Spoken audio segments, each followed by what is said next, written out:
So today I'm joined by Janet Tubbs, who is a Medicare specialist, and you help individuals and families navigate one of the most important decisions in retirement, their healthcare coverage.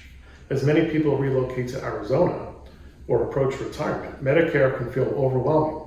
Janet works directly with clients to simplify the process and help them make confident, informed choices. So welcome. Thank you very much. Thanks for having me. Yeah. So I have a few questions for you, and I think that our audience would really love to know. Okay. One of them is, when should someone actually start thinking about Medicare? And what are the biggest mistakes you think people make when they wait too long? Well, you need to start thinking about Medicare. If you're, I'm a planner, so I always tell people if you're a planner, don't wait on the last minute. Minimum, I think 64 and a half. You should speak with a person like me and go over what the options are and how the whole process works, where to apply, when to apply, how to apply, all of those things, because I can steer you towards that. Because you're applying for Medicare with the government, and then you'll have options outside of that, and that's where I help you determine those options that will fill in those gaps that Medicare has. Yeah, I think they probably come to you with a lot of questions, Yes. and they're confused a little bit because there are so many options, right? And I think the second part of your question, I think people, the biggest mistake they make is listening to their friends, because there's a lot of misinformation out there, Sure. and people think you have to sign up or there's penalties. They hear all these different things, and like everything, it depends, and there's sometimes where that's true and sometimes where it's not true. So this way I can guide you where you get enrolled properly, when you want to, and how you want to. That's great. It's funny because you say, listen to your friends and the penalties. And I've actually heard some of those things, even from like an employer who, like once you get to a certain age and they qualify for Medicare and their application process. So there was a lot of confusion there too for the people who were reaching that age where they could apply. So that's really good. Thank you. Now, there's so many options, right? There's original Medicare, there's Advantage plans, supplements. How should somebody decide what's right for them? Well, that's one of the things that I help you figure out. Like I said, original Medicare, that's through the government. That's what we've all been paying into the system for. You have to apply to the government.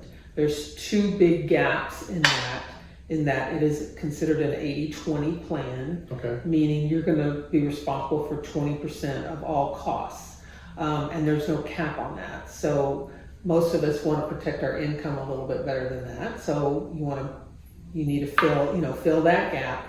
And then the other thing is that they don't have prescription drug coverage in original Medicare.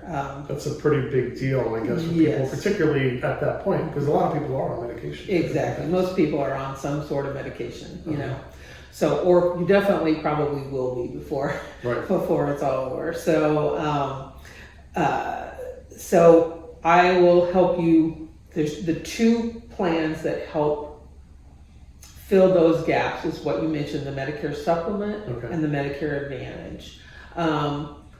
One is where you purchase an additional policy, that's a Medicare supplement, to cover the gaps of that 20%. But that still doesn't include prescription yet? Correct. You still have to buy another policy for prescription drugs only. And so I'll explain how both those work. There's some deductibles, there's some co-pays, there's some things. So I will ask what's important to you. Is it important to you to have access to any doctor you want to see? You might like a Medicare supplement, but it's expensive. It's, you're going to pay a lot more money up front in order to have access. So when you say expensive, like what kind of cost are you looking at? I know it's going to vary, right? It will vary. It varies if you're a smoker or non-smoker. I tell people at 65, I'm going to say aroundish $175 extra a month. And your Medicare, original Medicare Part B is $202.90 right now. So you're going to pay $202.90. The 175-ish. So it's still less than $400 per Correct. I just know what I pay for insurance. Yeah, I know. So that's not that bad for me, right? No. And Medicare is cheaper, but I always say, remember, you've been paying into the system. I understand. Buying it down, I think. So it's not necessarily subsidized. You've already paid into it. Yeah, exactly. exactly. So, you know, and $200 a month is a lot for some people too. Sure. You know, and if there's a couple, that's $400 a month. So. And once your income slows down or stops, Exactly. in many cases, and you're on limited income. Yeah. Yeah. So that is what the Medicare supplement is. The traditional one that has started since the 60s, where they filled all that in. The Medicare Advantage is a newer way, probably 20, 30 years old at the most. And it is, there's no premium for that. So I call Medicare Supplement, the original one we were talking about, that's the pay ahead plan. And then the Medicare Advantage plan is the pay as you go. Okay. It works more like your employer plan. You have co-pays and co-insurances. So you just pay when you have a need. Okay. So I explain the differences. The Medicare Supplement will not have any extra benefits. The Medicare Advantage will have some dental, some vision, some extra benefits. That's good to know. Right. So there's no one size fits all. It's really about how you live and how you want to live. So I have some friends that I just recently, they travel all the time. They're snowbirds and they're traveling all the time around the world. Mm-hmm. So I put them on the Medicare Supplement was better for them because they don't have to worry, at all about going to the doctor. So it's more of an open network. You don't have to yes. anymore then. Yeah, because the Advantage plan will be just like your employer plan. You'll have a network of doctors that you have to go to. So it also depends if you're in a small town versus a larger city where there's more access to benefits. Are you healthy? Do you really want to pay all that money? When I was 65, I didn't want to pay $170 a month because I wasn't on any meds. That's just... You didn't have the need for it. My value is the money. I'd rather keep the money in my own pocket than give it to the insurance company. But it's really about what works best for you and your situation, and everybody's situation is... So then if you don't choose a supplemental plan, you can still add that on later on, though, at any point? Well, okay. I can see why people get confused. Yes. A Medicare supplement, once you go on original Medicare, which is the government part, once you go on that and you don't choose either an Advantage plan or a supplement, then you can always get the Advantage plan anytime. The Medicare supplement, you can only get the first time you go onto original Medicare. Get that as guaranteed insurability. Okay. Meaning you don't have to qualify. They can't look at your medical records. I see. So pre-existing conditions don't, they don't care. My sister was had cancer at the time she went on Medicare, and she went on Medicare. You absolutely take it. They have to take it. It's guaranteed they have to take it. Okay. But if you put that off and now you want to add it on, now they will look at your medical records and they can deny you. So is there like a look back for an amount of time, or how does that work? No, it's just based on the first time you apply for Medicare Part B. Interesting. So wow, that's really good to know. Yeah.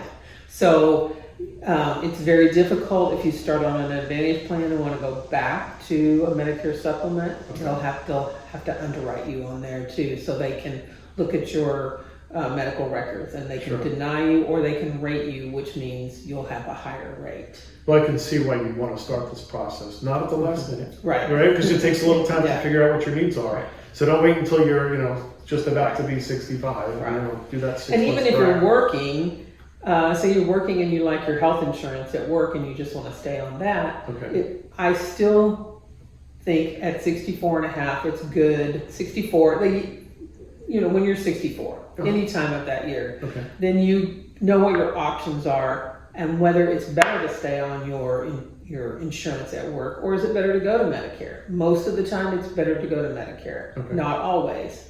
And so that's one of the things I'll do is we'll look at your current plan, we'll look at what Medicare does, we'll go through all those options. Sure. That way you can make an informed decision about what's best for you. That makes a lot of sense. So, that's really helpful. I think anybody watching this is really going to get a lot of value out of just that. Another question. So for someone relocating to Arizona or retiring here from another state, what should they know about Medicare coverage and how it works across state lines? Okay. Medicare supplement will go, once you have a Medicare supplement, you will not change that, because if you want to change from one company to the other and you're not healthy, they will underwrite you again. Okay. So you can maybe not change. So typically, if you're on a supplement, you just keep that wherever you move, and the doctor accepts it no matter what. Okay. The prescription drug plan, you will need to change, because that needs to go to the area where you live. So, because the plans will vary based on your zip code. So that's why you want to make sure you change that prescription drug plan when you move. Yeah. The supplement, you don't need to worry about. An advantage plan, if you're on an advantage plan, you need to change that when you move. Because again, those are like your prescription drug plans. They go by zip code, and so the plans will change from county to county, state to state. So we will look at what the options are here, and you need to change to one that's in the area you're going to live in. Okay, wow. Yeah, so that's something you really have to take a look at then too. And Exactly. I think anybody moving here should probably reach out to you and talk. Exactly, yeah. So now, I know, Janet, you've lived here for quite some time, right? And I just know you a little bit, so I know that you've lived so many places across the U.S. When you moved here, I guess, what town did you choose, and what made you choose where you live today? Well, we moved into Tempe originally, and it's just the house we liked was there. Okay. And so that's really how we ended up there. And then we ended up in the recession of the 2008, 9, 10, whatever. I remember it. Yes, Yeah. I'm sure you do. We ended up losing our home. We gave it back because we had a lot of things that happened that year. So it just worked out that way. So we rented for a few years. We lived in Scottsdale, we lived in Gilbert, and then we just decided to buy a house in Mesa now. Okay. So the house, it's really predicated not on the city itself. Okay. It's more what the house that worked for us. So.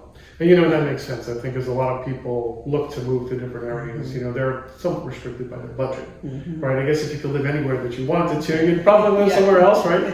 But I think when you look at communities, you're looking for, lifestyle, affordability, and how does the home itself work for your family too? Yeah, I think a house is, you make it a home, and you can do that wherever you live. It doesn't matter. It doesn't have to be in a specific place or not. So having lived in various states and even overseas for a while, you just make it you make it yours. That's where the heart is, right? Exactly. I guess that's where the expression comes from. Exactly. So what is it about Mesa, do you think, that you really like, living there? It's really, I don't even consider. Okay. It's not a big deal. I live in the Phoenix area. I travel everywhere. I'll go the east side to west side. I don't care, So logistically, it allows you access to the entire valley, is what it sounds like. Yeah, and we live real close to the freeway, which is nice. So Right. I get right on. I don't have to spend 20 minutes getting to the freeway That's important. before I ever go anywhere. So, So in that, but it was. We found a house and we bought it in 2019 when there were like 5 houses, Yeah, but that was still a good time. Yeah, After it that, was, yeah. It really went crazy. We got the 3% interest rate, That's so fantastic. we're all good there. So. Good. Well, it's good. It's great to see. There were so many people that had challenges in 08 and 09, 2010, and working with a lot of families that have been through that.